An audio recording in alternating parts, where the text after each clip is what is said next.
the most complicated object ever discovered in mathematics.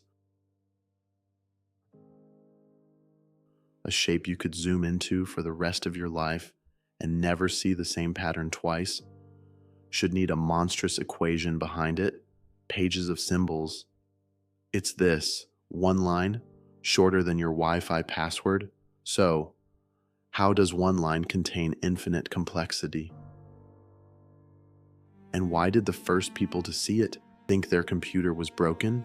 The rule is a game. Pick a number, call it C, start at 0.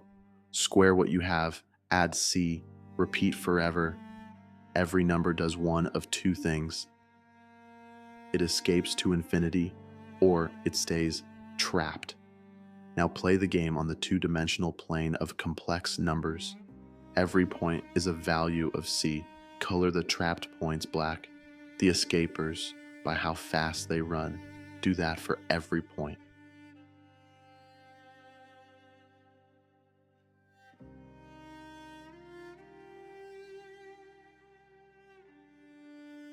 And this appears. And everything interesting lives on the edge. Zoom in, and it doesn't get smoother.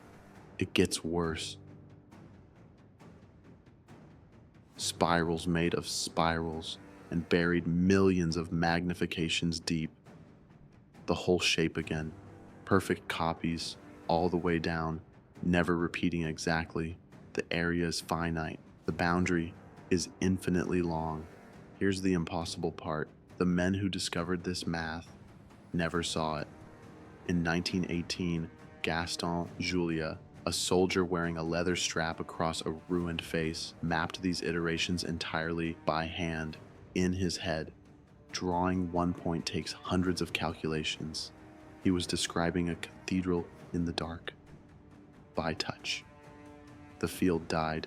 60 years later, Benoit Mandelbrot at IBM pointed a computer at the abandoned equations.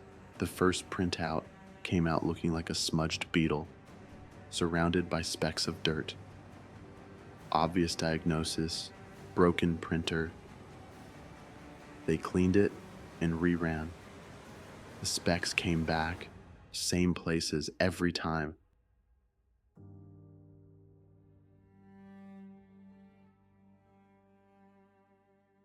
They weren't dirt, they were the infinite mini-copies announcing themselves. And later, mathematicians proved every speck is connected to the main body.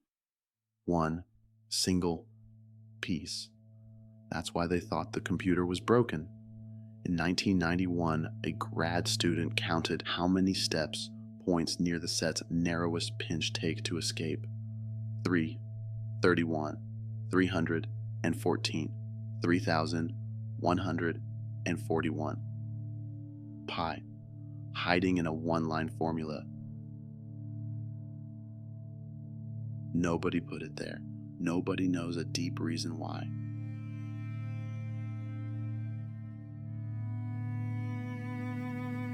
So how does one line hold infinite complexity? Because the line isn't the object. It's a rule applied to itself forever. The complexity isn't in the formula. It's in the folding. Ferns, coastlines, lungs, lightning. None of them were designed in detail.